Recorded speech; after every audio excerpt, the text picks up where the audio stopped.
Hello my lovely soul family, आपके लिए एक और रीडिंग लेके आई हूँ जिसका आज का टॉपिक रहने वाला है। आपने अपने बदले हुए रूप से सबको चौंका दिया है, तो कौन सा ऐसा रूप आपने बदला है, क्या बदलाव आपके अंदर आया है कि सब चौंक रहे हैं और देख रहे हैं आश्चर्य भरी निगाहों से आपकी तरफ। तो सारा कुछ जानने की कोशिश करेंगे टैरो कार्ड के माध्यम से। ये जनरल रीडिंग है, मेल फीमेल दोनों के लिए समान है और ज़रूरी नहीं आपसे रेजोनेट हो जाए। ओके, जितना आपसे रेजोनेट हो जाती है उतना आपके लिए जल्दी से सब्सक्राइब करो, जिससे कि आपकी एनर्जी आ सके और ये रीडिंग आपसे रेजोनेट हो सके। दिए हुए नंबर पे आप संपर्क कर सकते हैं अपनी पर्सनल रीडिंग के लिए। पर्सनल रीडिंग फ्री नहीं है, फीस भी कुछ ज़्यादा नहीं है। तो अगर आपको बेहद आवश्यकता है, कई सारे प्रश्नों से आप घिरे हुए हैं, तो बिल्कुल उनके उत्तर जान सकते हैं टैरो के माध्यम से। तो देखो, ये व्हाट्सएप नंबर है, सिंपल कॉल नहीं लगेगा, आप मैसेज के द्वारा अपनी रीडिंग बुक करा सकते हैं। ओके, तो कार्ड मैंने शफल कर लिए हैं और जानने की कोशिश करेंगे कि ऐसी क्या बात है। देखो, बदलाव तो आपने किया है, अपने ऊपर काम किया है आपने। बहुत कुछ परिस्थितियों से ऐसे आप गुजरे हैं कि आपके लिए देखो ये बदलाव ज़रूरी भी था, ज़रूरी है आपको बदलना यहाँ पर। और ये अच्छा ही है, कहते हैं ना कि डिवाइन मौका देती हर इंसान को, यूनिवर्स की तरफ से संदेश आते हैं, बस उस पर गौर करने की ज़रूरत होती है। जब आपके जीवन में बहुत सारी मुश्किल आकर खड़ी हो गई, हालात ऐसे हो गए, लोगों ने समझने से जैसे इनकार कर दिया आपको, तब आपने अपने अंदर ये बदलाव लिए। तो ये संकेत हो जाते हैं यूनिवर्स की तरफ से कि अब आपको अपने आप को बदलने की ज़रूरत है। आप कैसे हृदय के रहे, बहुत ही प्यारे, बहुत ही मासूम हृदय के। एक देखो छोटा बच्चा होता है, कैसा होता है, बहुत मासूमियत से भरा हुआ। उसको नॉलेज नहीं होती है संसार में चालाकियों की, लोग कैसे उसके साथ क्या बर्ताव कर रहे हैं। अगर कोई पुचकार की बात करता है तो छोटा बच्चा क्या उसको ही अपना मान लेता है ना। देखा है आपने, बच्चे तुरंत गोद में जाएंगे, उसी से प्यार मान लेंगे, जो भी चॉकलेट दे दे, प्यार कर ले, बच्चा उसी को अपना मानने लगता है। बिल्कुल ऐसी ही कंडीशन आपकी रही है, आपके अंदर वो बचपना इतना रहा कि आप सब हर इंसान को अपना मान बैठे। जैसे भी किसी ने भी अच्छा व्यवहार कर दिया, किसी ने दो शब्द सिंपैथी के बोल दिए, अपनेपन से बोल दिए, तो हुआ क्या, आप उसको अपना मान बैठे। और यही आपकी जो नेचर, जो भोलापन, जो प्यारा सा आपका जो दिल है, यहाँ मात खा गया। और जब मात खा गया है तो किस तरीके से इसमें तलवारें घुसा के इसको काट फाट छाट दिया गया दिल को, ये तो आप ही जानते हैं कितने घाव लिए बैठे हैं इस दिल के अंदर। तो उन घावों की अब दवा आपको नज़र नहीं आती है। बिल्कुल आपने बदला ज़रूर है खुद को। देखो, मासूमियत से ऐसा नहीं आप मक्कार हो गए, चालाक हो गए, लेकिन आपने अपने दिल को संभाल लिया है। जो तुरंत से लोगों की बातों में आ जाना, जो लोग, अब आप किसी पे भरोसा नहीं कर पा रहे हैं। दरअसल ये कहीं ना कहीं एक हादसा जैसा आपके जीवन में रहा। आपने जिसको भी प्यार किया, जिसको भी पूछा, जिसको भी अपना माना, कहीं ना कहीं वो आपसे स्वार्थ से जुड़े रहे या गद्दारी करते रहे। तो एक दिल, देखो इंसान के अंदर होता क्या है, एक क्षमता, एक सीमा, एक लिमिट होती है हर चीज़ को झेलने की। आप बहुत मासूम थे, अकेलेपन से रहने से आप डरते थे, और इस अकेलेपन से हो सकता है आपका पूर्व में कोई रिश्ता बिगड़ा हो, ख़त्म हुआ हो, तो आप जल्दबाजी में दूसरे रिलेशन में चले गए, और ये दूसरा रिलेशन भी आपको इस कदर खा गया, निकल गया, मैं कहूँगी अजगर बन के आए आपके जीवन में और निकल गए। मेल फीमेल यहाँ दोनों अपने हिसाब से सुन सकते हैं। ये पर्सन या पर्सन, ये जो भी आपके जीवन में आए, आपके जीवन को जैसे निकल लिया।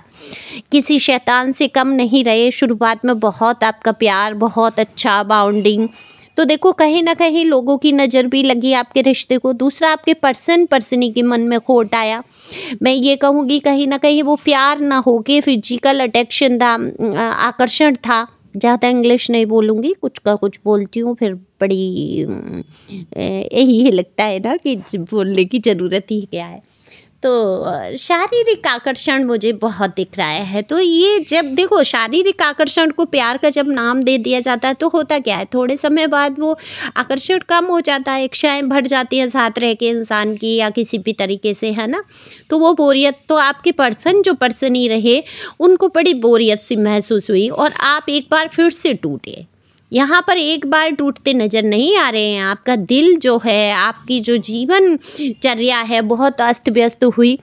किसी तरीके से आप जब खुद को संभाल पाते हैं और तभी आपको एक बड़ा धक्का लग जाता है। तो ये जिनको आप अपना सहारा समझ रहे थे, अपना समझ रहे थे, अपना सब दुख दर्द बताने का दिल जो है आपको सिर्फ इसी इंसान से करता था, आज भी कहीं ना कहीं आपके जीवन में जब भी कोई बात होती है तो आपको सबसे पहले उस इंसान की याद आती है। लेकिन उस इंसान ने जिस कदर आपको तोड़ा, वाकई बड़ा दुखद मुझे यहाँ पर दिख रहा है।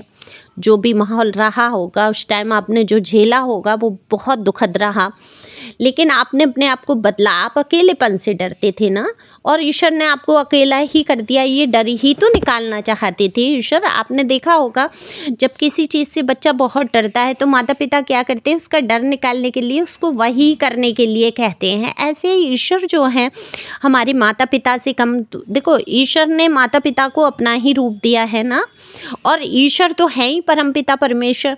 तो उन्होंने आपके मन का जो अंदर का डर था कि अकेले कैसे चलूँगा, मैं अकेले कैसे रहूँगी, वो डर निकालने के लिए आपको कहीं ना कहीं बिल्कुल अकेला छोड़ दिया। तो अब जो आप दूसरों के सामने जो प्यार पाने के लिए रो रहे थे, जो वक्त मांग रहे थे, जो साथ चाह रहे थे, अब ये आपका रोना धोना बंद हो गया है। आप में एक अलग मजबूती आई है, एक अलग स्ट्रेंथ, एक अलग पावर आप महसूस कर रहे हैं खुद के अंदर, और आप ये देख पा रहे हैं कि आप अकेले भी चल सकते हैं। देखो अरस्तु ने कहा जरूर है कि अकेले या तो जानवर रह सकता है या परमात्मा। ये मैं मानती हूँ कि कठिन हो सकता है किसी इंसान के लिए, क्योंकि इंसान जो है सामाजिक प्राणी है।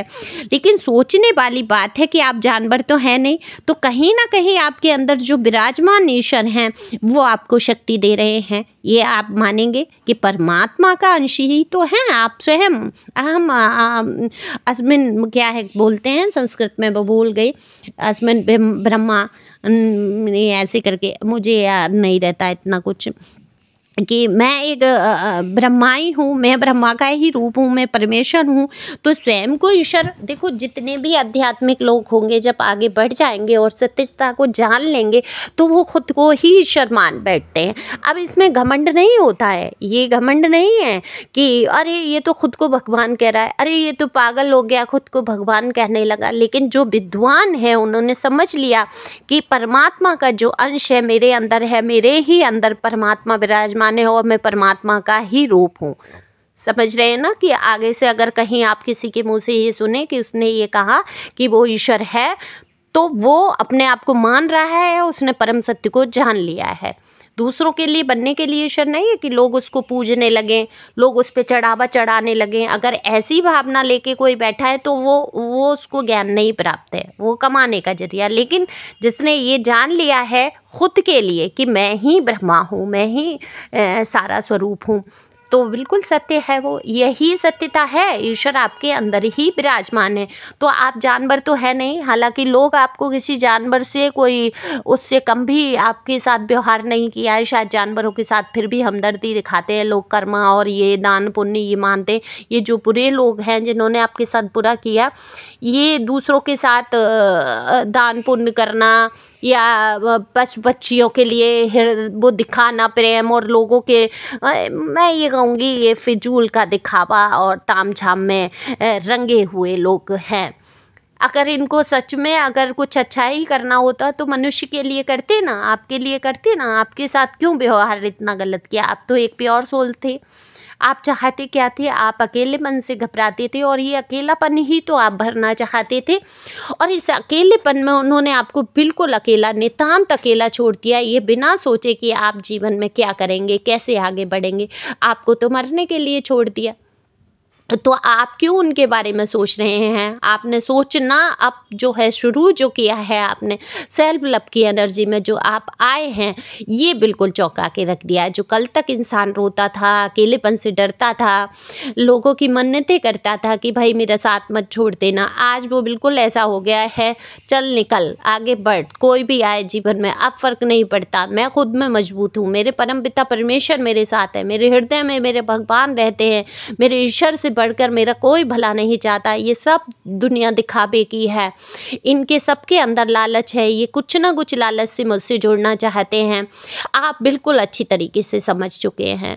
तो ये जो बदलाव, जो जिस प्रकार से आपके अंदर आत्मविश्वास आया, जो कि किसी टाइम आप अपना आत्मविश्वास, अपनी गंभीरता बिल्कुल ये खो चुके थे, जो चुलबुलापन था उसको खो दिया था आपने, सोचने की क्षमता को खो दिया था, बिल्कुल डिस्टर्ब हुए हैं आप माइंड से, लेकिन आपने फिर से एक मजबूती से ज़िंदगी को शुरुआत नया सिरे से चुनना पसंद किया है। और ये जो नए सिरे से आप उठकर जो खड़े हुए हैं, तो आपकी क्षमताओं को देखकर, आपकी प्रसन्नता को देखकर बिल्कुल आश्चर्य में पड़ गए हैं लोग और चौंक रहे हैं कि कैसे आपने कौन सी ऐसी शक्ति अपनाई जिससे कि आप अपने इतने बदल गए। अब आप घबराते नहीं हैं अकेलेपन से, आपको पता है कि आपके ईश्वर आपके साथ हैं, आपके एंजल आपके साथ हैं, आपको अच्छी तरीके से पता है आप स्वयं के साथ हैं। तो बिल्कुल जब आप स्वयं के साथ हो जाते हैं खड़े, तो आप अकेले कहाँ हैं। आप स्वयं के लिए खड़े होएं, स्वयं को खुशियाँ दें, स्वयं के लिए कुछ करिए। अगर आपको कॉफ़ी पसंद है तो खुद के लिए ख़रीद के पी सकते हैं। दूसरे से क्यों उम्मीद करें कि एक कप कॉफ़ी पिलाने ले जाएगा या ये चाय पिलाएगा तभी मेरे जीवन में खुशी आएगी, मैं ये घुमाने ले जाएगा तभी मैं घूम पाऊँगा, घूमूंगी। नहीं, ये निर्णय आपका है। तो बिल्कुल आनंद उठाते हुए मुझे नज़र आ रहे हैं, चाय कॉफ़ी का अकेले में एक उदाहरण है, लेकिन आप अपने जीवन को जो है अच्छी तरीके से अब जीना शुरू कर रहे हैं। और जिन लोगों ने नहीं किया, जो नहीं समझ पा रहे हैं, आई होप उनको कोई ऐसा वीडियो, कोई मार्गदर्शन उनको ईश्वर की तरफ से मिले कि वो शुरुआत ये कर दें। तो विपरीत परिस्थितियों में भी जो खुश रहने लगता है, उसमें भी ईश्वर की जो कृपा जान लेता है, जो धन्यवाद निर्विवाद जो शुरू कर देता है धन्यवाद करना, तो समझो कि ईश्वर साथ में उसके खड़े होते हैं, है ना, पीछे पीछे ईश्वर चल रहे होते हैं। आपको ईश्वर के पीछे भागने की फिर ज़रूरत नहीं होती, हमेशा कंधे पे उनका हाथ होता है, सिर पे आशीर्वाद का हाथ होता है। तो आपको पता है ना, ये बात तो बिल्कुल जान चुके हैं आप में से सभी लोग। तो आगे बढ़ो, खुश रहो, बिल्कुल मस्त होके अपनी लाइफ को जो है ईश्वर पे छोड़ते हुए, बुद्धिमानी से काम लेते हुए आगे अपने कामों पे निरंतर ध्यान देना है आपको। और किसी के लिए रोना धोना नहीं है, जो लिखा है वो होकर रहेगा, ये सत्यता आप पहचान चुके हैं। तो थैंक यू। आप लोग मुझे कमेंट्स करके इतना सारा प्यार देते हैं, अपनी एनर्जी को सेंड करते हैं, एक लाइक तो बनता है रीडिंग के लिए, सुपर थैंक्स भी दे सकते हैं। थैंक यू सो मच और गॉड ब्लेस यू। ईश्वर करे आपके जीवन में जो है नए नए चमत्कार होते रहें, उन्नति आप लोग करते रहें। Thank you for watching my channel. Thank you angel, thank you God, thank you प्यारे व्यूअर्स।